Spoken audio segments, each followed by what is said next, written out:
નમસ્કાર દર્શક મિત્રો, દૂરદર્શન સમાચારમાં હું શિવાની જોશી આપનું સ્વાગત કરું છું। બુલેટિનની શરૂઆત કરીએ હેડલાઇન્સથી। પ્રધાનમંત્રી નરેન્દ્ર મોદી આજે મહારાષ્ટ્ર પ્રવાસે। પીએમ વિશ્વકર્મા યોજનાને 1 વર્ષ પૂર્ણ થવા પર વર્ધામાં આયોજિત કાર્યક્રમમાં લેશે ભાગ। લાભાર્થીઓને અર્પણ કરશે લોન અને પ્રમાણપત્રો।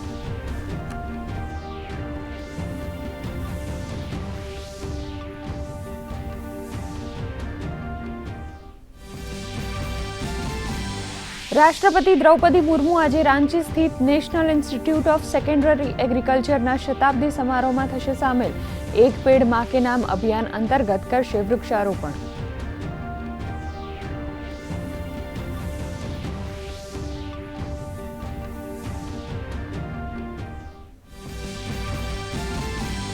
ઉપરાષ્ટ્રપતિ જગદીપ ધનખડ આજથી દાદરા નગર હવેલી અને દમણના 3 દિવસના પ્રવાસે।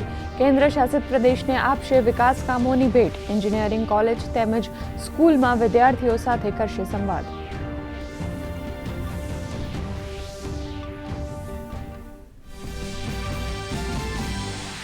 વર્ષ 2026 સુધી નક્સલવાદનો કરીશું ખાત્મો। છત્તીસગઢની ધરતી પરથી ગૃહમંત્રી અમિત શાહે ભરી હુંકાર। નક્સલી હિંસા પ્રભાવિત લોકો સાથે કરશે મુલાકાત। જલ્દીથી નવી યોજના લાવવાનું આપ્યું વચન।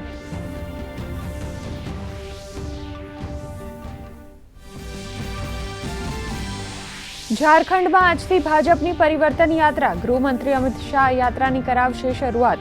સાહિબગંજ અને ગિરિડીહમાં ભજવશે જાહેર સભા।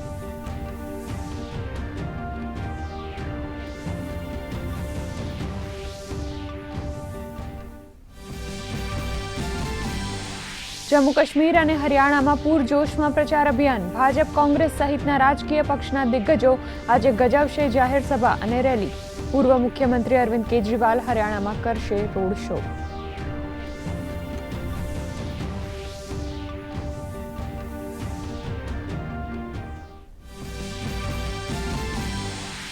મુખ્યમંત્રી ભૂપેન્દ્ર પટેલ આજે અમરેલી જિલ્લાને આપશે વિકાસ કામોની ભેટ। નવનિર્મિત બસ સ્ટેશનનું કરશે લોકાર્પણ। સવજી ધોળકિયા સરોવરનું પણ કરશે નિરીક્ષણ।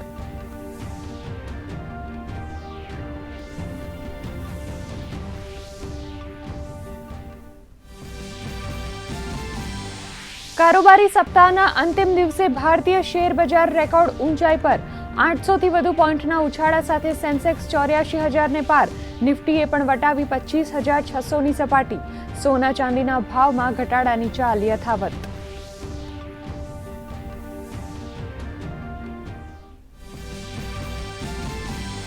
બાંગ્લાદેશ સામેની ટેસ્ટ મેચના બીજા દિવસે ભારતીય ટીમ 376 રને ઓલ આઉટ। આર અશ્વિન અને રવિન્દ્ર જાડેજાનું શ્રેષ્ઠ પ્રદર્શન। બાંગ્લાદેશી બોલર હસન મહમૂદે લીધી 5 વિકેટ।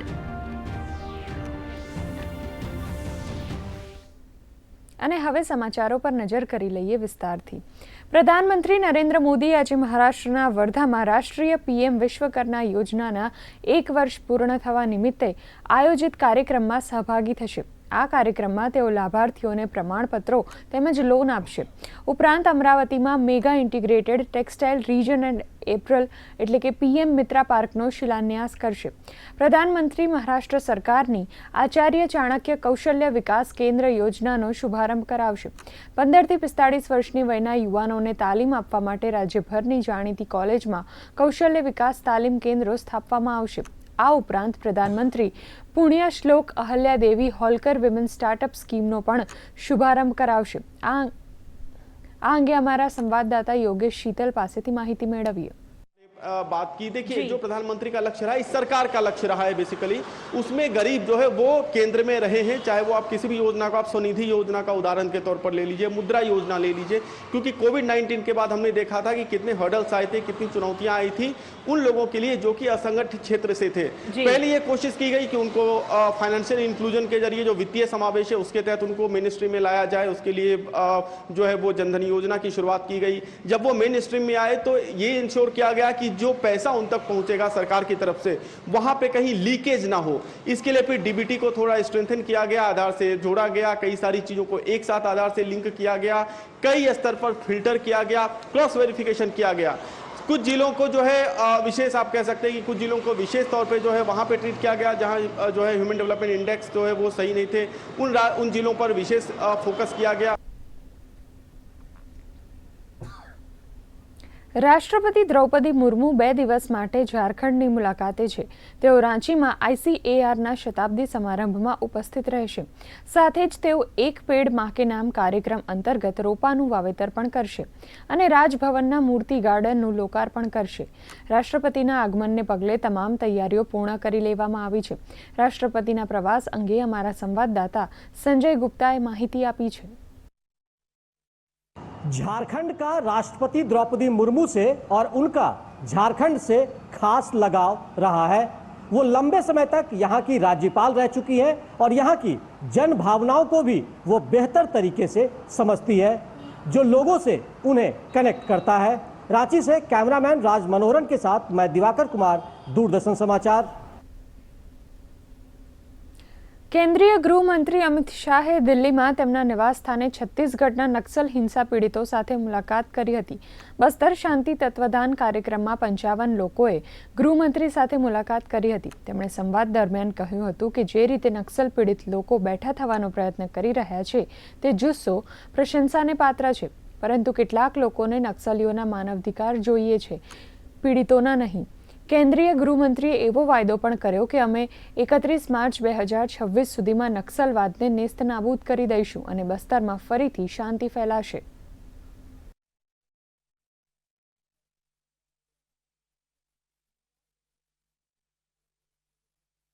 हम लोग 12 मार्च 2014 को दोनों भाई बाजार गए थे। बाजार स्थल में अज्ञात नक्सलियों ने हमें मुखबिरी के संदेह में आकर के हमारे ऊपर घटना को अंजाम दिया, जिसमें हमारे बैठे स्थान पर ही 3 फायर किए, जिसमें 2 गोली मेरे भाई के पीठ में लगा सीने पर और तीसरा गोली उसके कोहनी में लग करके मेरे जांग को छलनी करते हुए निकल गया। और गोली लगने के पश्चात दोनों भाई अलग अलग दिशाओं में हम लोग जान को बचाने के लिए भागे। मैं कुछ दूर दौड़ पाया, भाई ज़्यादा दूर नहीं दौड़ पाया और एक दुकान के सामने जाकर गिर गया। वहीं पर क्रूर नक्सलियों ने जाकर के भाई पर और 3 फायर किए। कि गृह मंत्रालय का काम है समग्र भारत के अंदर कानून का राज प्रस्तापित हो, राज्य सरकारों को साथ में रखकर देश की आंतरिक सुरक्षा को हम सुनिश्चित करें और नक्सलवाद किसी भी प्रकार से न मानवता के लिए हितकारक है न देश की आंतरिक सुरक्षा के अनुकूल है। अतः नरेंद्र मोदी जी ने तय किया है कि इस नक्सलवाद को और नक्सलवाद के विचार को दोनों को मूल समेत हम इस देश से उखाड़कर फेंक देंगे और शांति को प्रस्तापित करेंगे। ભાજપના વરિષ્ઠ નેતા તથા કેન્દ્રીય ગૃહમંત્રી અમિત શાહ ઝારખંડમાં ભાજપની પરિવર્તન યાત્રાનો પ્રારંભ કરાવશે। તેઓ સાહિબગંજ તેમજ ગિરિડીહમાં સભાઓને સંબોધન કરશે, તેમજ તેઓ બાબા ઝારખંડી મંદિરમાં પૂજા અર્ચના કરીને કોલાંચલમાં પરિવર્તન યાત્રાની શરૂઆત કરશે। આ યાત્રા દ્વારા અમિત શાહ તમામ 81 વિધાનસભા ક્ષેત્રને આવરી લેશે। કેન્દ્રીય ગૃહમંત્રીના આગમન પહેલા અસમના મુખ્યમંત્રી હેમંત બિસ્વા શર્મા તથા કેન્દ્રીય મંત્રી અન્નપૂર્ણા દેવીએ સ્થળની મુલાકાત લઈને સમીક્ષા કરી હતી। इसकी तैयारी भी चल रही है, लोगों में काफ़ी उत्साह है और हजारों हजार की संख्या में लोग इस सभा में आएंगे भी और निश्चित रूप से परिवर्तन का बिगुल वो यहाँ से फूकेंगे और राज्य में परिवर्तन। झारखंड में जल्द ही विधानसभा चुनाव की घोषणा हो सकती है। ऐसे में सभी राजनीतिक दल चुनावी मोड में नजर आ रहे हैं। भाजपा द्वारा अगले 10 दिनों तक पूरे राज्य में परिवर्तन यात्रा निकाली जाएगी, जिसकी शुरुआत केंद्रीय गृह मंत्री अमित शाह संथाल हूल की धरती भोगनाडीह से करने जा रहे हैं। જમ્મુ કાશ્મીર તથા હરિયાણામાં ચૂંટણી પ્રચાર પૂરજોશમાં થઈ રહ્યો છે। આજે આમ આદમી પાર્ટીના સંયોજક અરવિંદ કેજરીવાલ હરિયાણાના જગાધારીમાં રોડ શો કરશે, તેમજ આમ આદમી પાર્ટીના ઉમેદવારો માટે ડબવાલી, કલાયત, દાદરી, રેવાડી, વલ્લભગઢ અને બાદરા વિધાનસભા ક્ષેત્રમાં ચૂંટણી પ્રચાર કરશે। ગ્લોબલ માર્કેટમાં સારા સંકેતને કારણે ભારતીય શેર બજારમાં શાનદાર તેજી જોવા મળી રહી છે. સેન્સેક્સ અને નિફ્ટી રેકોર્ડ હાઈની સપાટી પર ટ્રેડ કરી રહ્યા છે. 800થી વધુ પોઈન્ટના ઉછાળા સાથે પહેલીવાર સેન્સેક્સે 84,000ની સપાટી ક્રોસ કરી હતી, તો નિફ્ટી પણ પહેલીવાર 25,600ની ઉપર પહોંચ્યો છે. આઈટી સેક્ટરને બાદ કરતા લગભગ તમામ સેક્ટર લીલા નિશાને ટ્રેડ કરી રહ્યા છે. મેટલ અને રિયલ્ટી ઇન્ડેક્સમાં 1% વધારો થયો છે, જ્યારે JSW steel, Hindalco, Tata steel, HDFC life અને કોલ ઇન્ડિયાના સ્ટોક્સ નિફ્ટીના ટોપ ગેનર છે. આ તરફ સોના ચાંદીમાં પણ આજે ઘટાડાની ચાલ જોવા મળી રહી છે. 10 ગ્રામ સોનાના ભાવમાં 300 રૂપિયાનો ઘટાડો થયો છે. અમદાવાદમાં 24 કેરેટ સોનાનો ભાવ 74,490 થયો છે. ચાંદીનો ભાવ પણ હળવા ઘટાડા સાથે 90,900ની આસપાસ પહોંચ્યો છે.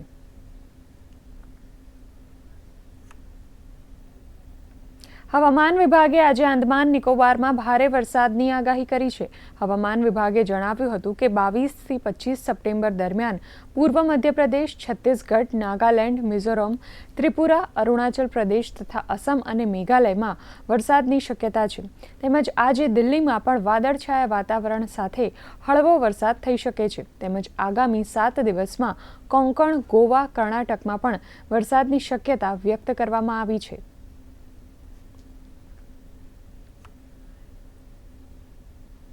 હવામાન વિભાગે ગુજરાતમાં છૂટાછવાયા વિસ્તારોમાં સામાન્ય વરસાદી ઝાપટાની સંભાવના વ્યક્ત કરી છે, જે અનુસાર આગામી દિવસો દરમિયાન સૌરાષ્ટ્ર અને દક્ષિણ ગુજરાતમાં સામાન્ય વરસાદી ઝાપટા પડશે અને કચ્છમાં વાતાવરણ મુખ્યત્વે સૂકું રહેશે. સમગ્ર રાજ્યમાં ચોમાસાની શરૂઆતથી એટલે કે 1 જૂનથી 19 સપ્ટેમ્બર સુધીમાં 44% વધુ વરસાદ વરસ્યો છે. હાલ સપ્ટેમ્બર એટલે કે ભાદરવા મહિનામાં ગરમી વધતા ઉકળાટ વધવાની સંભાવના છે અને આગામી દિવસોમાં રાજ્યમાં તાપમાન 34થી 35 ડિગ્રી સુધી જવાની શક્યતા છે. प्लेसेस पे लाइट टू मॉडरेट रेन का पूर्वानुमान है और सौराष्ट्र और कच्छ रीजन की बात करेंगे तो आने वाले 2 दिनों के लिए सौराष्ट्र रीजन में लाइट टू मॉडरेट रेन का पूर्वानुमान आइसोलेटेड प्लेसेस पे है और डे 3, डे 4, डे 5 और डे 7 सौराष्ट्र और Kutch region dry weather prevail करेगा और डे 7 में आइसोलेटेड प्लेसेस पे लाइट रेन का पूर्वानुमान है और कच्छ रीजन आने वाले 7 दिनों तक ड्राई रहेगा. और रेनफॉल रियलाइज की बात करेंगे तो अब तक 1 जून से लेकर आज 19 अगस्त तक जो रेनफॉल रिकॉर्ड हुआ है Gujarat as a whole state वो है 973 मिलीमीटर रेनफॉल रिकॉर्ड हुआ है और नॉर्मल के हिसाब से 677 मिलीमीटर होना चाहिए. तो plus 44% Gujarat as a whole state normal के हिसाब से ज़्यादा रेन हुआ है 1 जून से लेकर आज 19 अगस्त तक. और रीजन वाइज बात करेंगे तो गुजरात रीजन में 1108 मिलीमीटर रेनफॉल रिकॉर्ड हुआ है और नॉर्मल के हिसाब से 885 मिलीमीटर रेनफॉल होना चाहिए.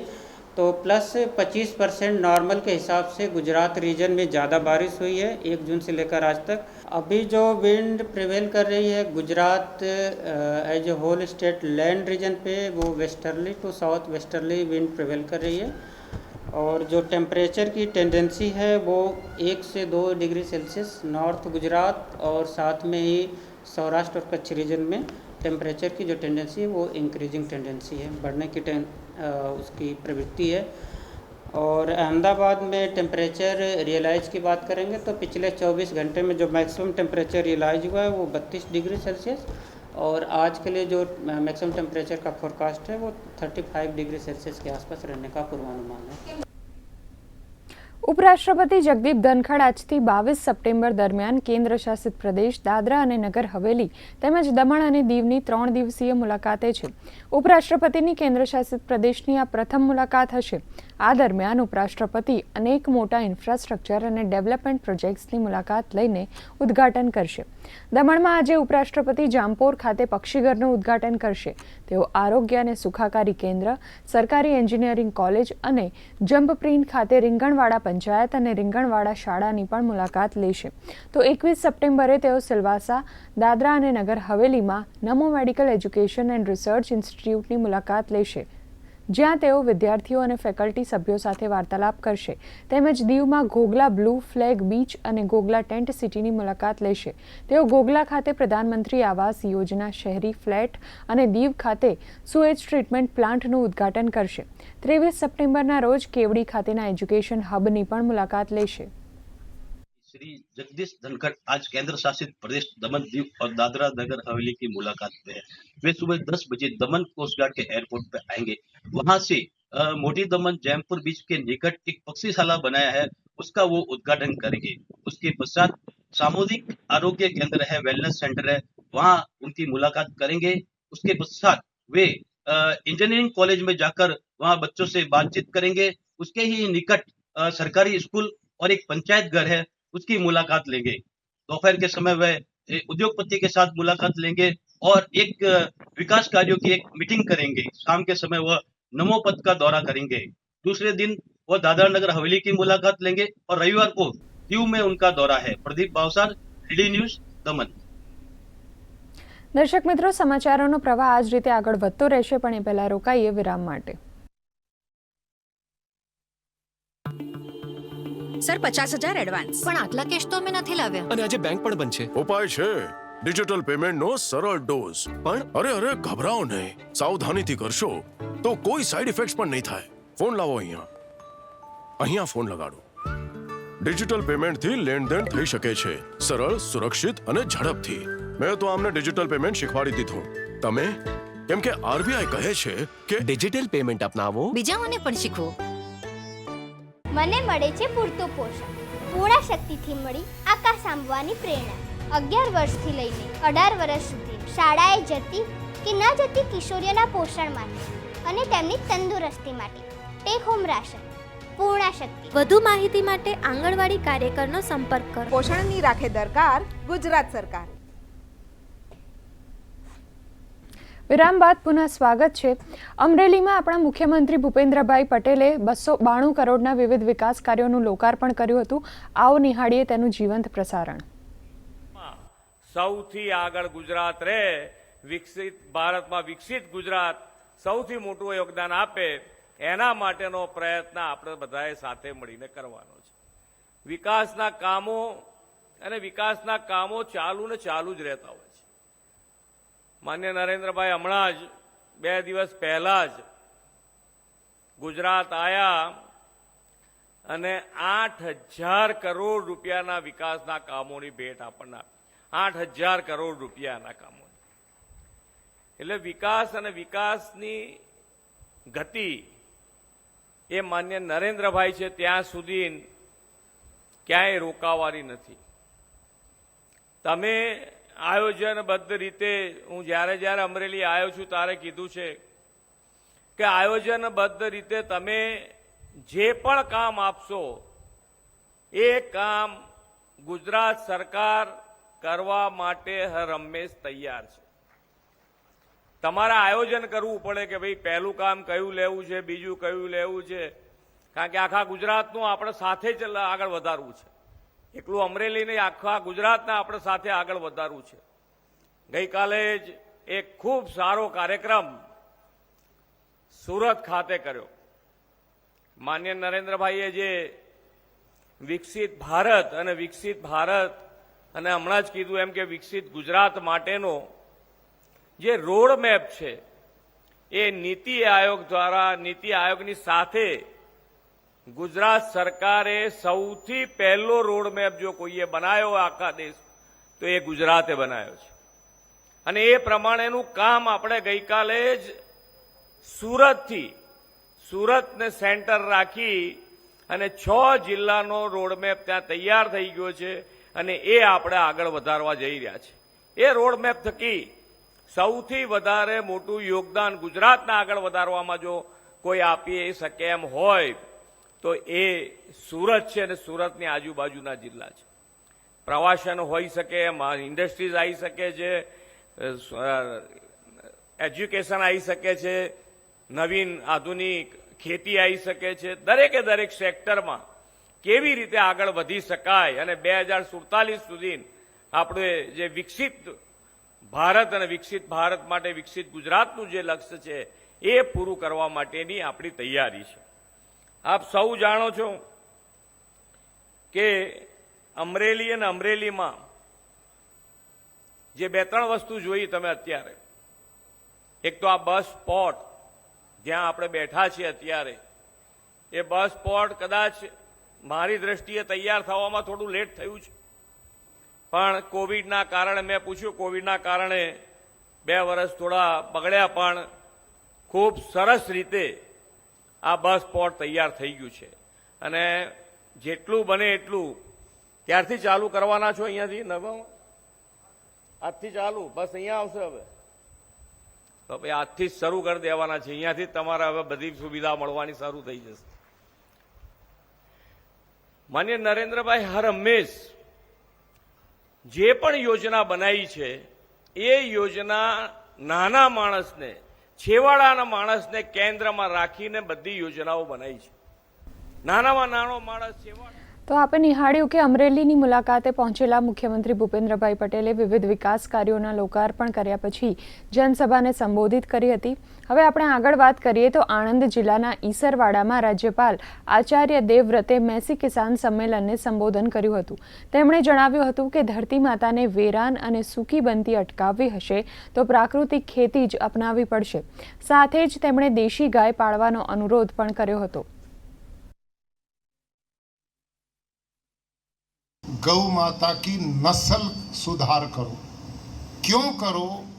क्योंकि ये खेती जिसका प्रचार मैं करता हूँ, प्राकृतिक खेती का, मेरे खेडूत भाइयों, ये प्राकृतिक खेती बिना देसी गौ माता के हो ही नहीं सकती. हमारी जो देसी गाय हैं, कांकरेज, गिर, लोकल ब्रीड, इनके 1 ग्राम गोबर में 300 करोड़ से भी ज्यादा सूक्ष्म जीवाणु हैं जो आपके ऑर्गेनिक को, कार्बन को बढ़ाते हैं, धरती की उपजाऊ क्षमता को बढ़ाते हैं. અમદાવાદ કેન્ટોનમેન્ટ ખાતે કેન્દ્રીય વિદ્યાલયમાં 53મા રાષ્ટ્રીય કક્ષાના રમતોત્સવમાં અંડર 14 ખોખો સ્પર્ધા યોજાઈ હતી, જેમાં 21 રાજ્યોમાંથી આવેલા 276 ખેલાડીઓએ ભાગ લીધો હતો. કાર્યક્રમમાં અતિથિઓને એનસીસી કેડેટ્સ અને સ્કાઉટ ગ્રુપ દ્વારા આવકારવામાં આવ્યા હતા અને સાંસ્કૃતિક કાર્યક્રમનું આયોજન પણ કરવામાં આવ્યું હતું. કાર્યક્રમમાં મુખ્ય અતિથિ તરીકે રાષ્ટ્રીય fencing champion Ratnadeep Solanki, lieutenant colonel Girish Kumar Dod, પ્રાદેશિક કેન્દ્રીય વિશ્વવિદ્યાલયના આસિસ્ટન્ટ કમિશનર મીના જોશી સહિતના મહાનુભાવો ઉપસ્થિત રહ્યા હતા. So total of 21 teams are participating here. We have a total of 276 participants here along with 47 escorts. And these teams are coming here after winning regional level competitions. So all the teams are excellent and they are here to give a good competition to each other. And we are really having some heart-winning performances on the stage. Sir इस game में आगे बढ़ने के लिए means ये जो kho kho game खेलता है ना, तो वो सभी गेम खेल सकता है. और खो खो में जितना एजिबिलिटी है, फ्लेक्सिबिलिटीज़ है और जो बॉडी फिटनेस रहता है वो और गेमों से यहाँ इसमें ये बहुत अच्छा है. तो जो भी प्लेयर है जो खो खो खेलेगा वो इजीली और कोई भी गेम खेल पाएगा. सर हमारे फ्यूचर में ये गोल है कि हम आगे भी खेल सकते हैं और काफ़ी अपने क्या नेशन का वो क्या कहते हैं नाम भी बढ़ा सकते हैं. જીવનના અંતિમ તબક્કામાં એટલે કે વૃદ્ધાવસ્થામાં વડીલોને એક સહારાની જરૂર પડે છે, પરંતુ અત્યારે ભાગદોડવાળી જિંદગી અને વિભક્ત કુટુંબને કારણે વૃદ્ધો એકલા પડી રહ્યા છે. ત્યારે આવા વૃદ્ધોના સહારે આવી છે ધ ફેમિલી મેમ્બર સંસ્થા, જે વડીલોને મદદની સાથે અન્યને રોજગારી આપે છે. જોઈએ આ અંગે અહેવાલ. આપણને જેમણે હાથ પકડીને ચાલતા શીખવ્યું એ હાથ આજે એકલા પડી રહ્યા છે. જીવનની આ રફતાર સાથે આપણા વડીલ ક્યાંક છૂટા પડી રહ્યા છે. વૃદ્ધાવસ્થામાં જ્યારે આપણા વડીલો એકલા રહે છે ત્યારે એમને એક સહારાની જરૂરત પડે છે, પરંતુ એકલ પરિવાર અને અન્ય કામોના લીધે કેટલી વાર આપણે એમની સેવા નથી કરી શકતા. ત્યારે અમદાવાદનું એક એવું દંપતી છે જે આવા બુજુર્ગોની કેટલાય વર્ષોથી સેવા કરી રહ્યું છે. સેવાના ભાગરૂપે શરૂ કરેલા કામ સાથે આજે ઘણા બધા લોકો પણ તેમની સાથે જોડાયા છે, જે સેવા સાથે રોજગારી પણ મેળવી રહ્યા છે. વડીલો 60 થી 70 કે 60 થી 75 વર્ષની ઉંમર દરમિયાન તો પોતાની લાઈફને એન્જોય કરે છે, પણ જ્યારે એજ 70-75થી આગળ વધે અને જ્યારે એમની ડિપેન્ડન્સી વધી જાય, હવે જ્યારે પથારીવશ વડીલ હોય ત્યારે એમને ડાયપર બદલવા માટે, એમના હાઇજીન માટે, એવી નાની નાની બધી જ વસ્તુઓ માટે કેર ગીવરની જરૂર પડે છે, કેર ટેકરની જરૂર પડે છે.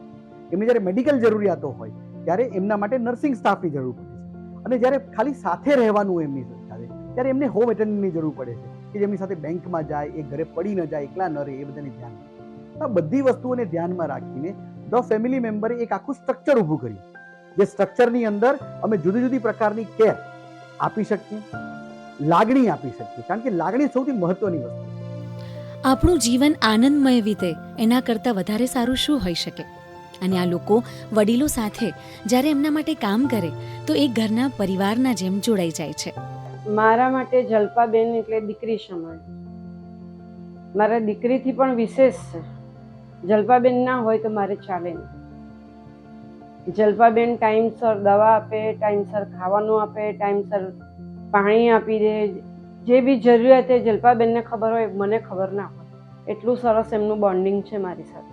મારે મંદિર જવું હોય તો લઈ જાય, ફિઝિયોથેરાપીમાં જવાનું હોય તો એ લઈ જાય. જે હું ચાલી જ નથી શકતી, મને ચાલવામાં, પગ માળવામાં પણ બીક લાગતી, એ જલ્પાબેનની મદદથી ચાલી પણ શકું છું. જે એકલા રહેતા હોય છે, કંઈક વાતની જરૂરિયાત પડતી હોય છે, નાની નાની વસ્તુની, ત્યારે આ વ્યક્તિ અમારી સાથે હોય તો અમને કમ્ફર્ટેબલ લાગે છે. હું આ બાને અંકલને હાચું છું. 1 વર્ષ થઈ ગયું, 1 વર્ષનો અનુભવ છે, પણ સારા છે આ લોકો, મને સાચવે છે, હું એ લોકોને સાચવું છું અને એમની સેવા કરું છું, એમને જમાડું છું, મંદિરે લઈ જાઉં છું, પછી આ ફિઝિયોથી બધું કરાવું છું. સારા છે એ લોકો, એમને સંભાળું છું, પણ ઘર કરતાં આ લોકો વધારે મારી ખ્યાલ રાખે છે. એમની વિના મને ફાવતું નથી, પણ એમ થાય છે કે ક્યારે સવાર થાય ને ક્યારે એ આવી જાવ, પાછું એવું થઈ જાય છે. એ લોકો એટલું હાથવે છે મને, અને એમની જોડે મારું મન લાગી ગયું છે. આખો દિવસ વાતો કરીએ છીએ, ચોપડી વાંચીએ છીએ, જોડે બેસી, જોડે હસીએ, આખો દિવસ સારું લાગે છે. આપણે હાઇજીનની વાતો વધારે કરતા નથી, પણ હાઇજીન સૌથી વધારે મહત્વનું છે. જ્યારે પથારીવશ થાય ત્યારે એમને ટોયલેટ, બાથરૂમ જેવી વસ્તુઓ માટે કોઈની જરૂર પડે છે. હવે આ કામ બીજા બધા નથી કરી શકતા, એના માટે સ્પેશિયલાઇઝ લોકો હોય છે, તો એમને બરાબર સાફ સફાઈ એમની થાય, એમની સાર સંભાળ થાય, એ સૌથી પહેલું કામ. બીજું કામ છે આવા લોકોને ઊભા કરવા, બેસાડવા, કસરત કરાવવી, ચલાવવા, વ્હીલચેરમાં લઈ જવા, એટલે મોબિલાઇઝેશનનું કામ. ત્રીજું કામ છે એમની રૂટીન લાઈફ, એમને જમાડવાનું છે, એમની સાથે બેસવાનું છે, એમની વાતો કરવાની છે. ત્રીજું અને સૌથી છેલ્લું અને મહત્વનું કામ એ છે કે એમના ઘર પરિવાર સાથે કોર્ડિનેશન કરવાનું, એમના માટે નાની મોટી વસ્તુઓ લઈ આવી દેવાની, એમને કોઈ મેડિકલ ઇમરજન્સી આવે તો એમના ડોક્ટર સાથે વાત કરવાની. તો આ 4 મુખ્ય પરિબળ પર એક કેર ગીવર અથવા તો એક હોમ એટેન્ડન્ટ જે છે એ કામ કરતા હોય છે. અને એના સંસ્કાર એવા છે કે મોટાનું રિસ્પેક્ટ રાખે, બધાનું રિસ્પેક્ટ રાખે. મારા ફેમિલીને પેલી મારી 2 ડોટર અમેરિકા છે, એ લગ્નમાં આવેલા તો એ લોકો ફોન ઉપર એને વાત કરે, એટલે ફેમિલી મેમ્બર જેવો થઈ ગયો. એક તો નાહવામાં મારે મદદ કરે છે, પછી નાહ્યા પછી માથું ઓરવામાં, તેલ નાખવામાં, એ બધામાં મદદ કરે. પછી થોડોક ટાઈમ મારે કસરત કરાવે છે, અને પછી અહીં પગના ઢીંચણનું તેલ લગાડે, પછી તરિયા પર તેલ લગાડે. મને આની તકલીફ છે એટલે એ બધી સેવાઓ કરે છે. મુશ્કેલ સમયમાં ભારતે ફરી એકવાર માલદીવ તરફ મદદનો હાથ લંબાવ્યો છે. માલદીવ સરકારની વિનંતી પર ભારતે 1 વર્ષ માટે $50 મિલિયન ટ્રેઝરી બિલ્સને મંજૂરી આપી છે. સ્ટેટ બેંક ઓફ ઇન્ડિયાએ ટાપુ રાષ્ટ્ર માટે સતત નાણાકીય સ્થિરતા સુનિશ્ચિત કરીને માલદીવના નાણાં મંત્રાલય દ્વારા શરૂઆતમાં જાહેર કરાયેલા ટી-બિલનું ફરીથી નવીનીકરણ કર્યું છે. આ વર્ષે મે મહિનાની શરૂઆતમાં સમાન રોલઓવર સાથે બીજી વખત ભારતે આ પ્રકારનો ટેકો આપ્યો છે. એક્સ પરની એક પોસ્ટમાં શાહિદે ભારતને સમયની કસોટી ઉપર ખરો ઉતરનાર મિત્ર અને અતૂટ સાથી તરીકે ગણાવતા તેમણે આર્થિક પડકારો અને વિદેશ નીતિના વિવાદો વચ્ચે તેમના દેશના લોકો પ્રત્યે દર્શાવવામાં આવેલ વિચારણા બદલ આભાર વ્યક્ત કર્યો. ભારત અને બાંગ્લાદેશ વચ્ચે રમાઈ રહેલી ટેસ્ટ મેચના બીજા દિવસે ભારતીય ટીમ 376 રને ઓલ આઉટ થઈ ગઈ હતી. આજે બીજા દિવસે 339 રનથી આગળ રમતા ભારતના 2 વિકેટના નુકસાને 376 રન થયા હતા. ભારતીય ટીમે પ્રથમ દિવસે 6 વિકેટના નુકસાને 339 રન કર્યા હતા. જોકે ભારત તરફથી આર અશ્વિને શાનદાર પ્રદર્શન કર્યું હતું અને સદી ફટકારી હતી. તો આ સાથે જ આ બુલેટિન સમાપ્ત થાય છે. નમસ્કાર.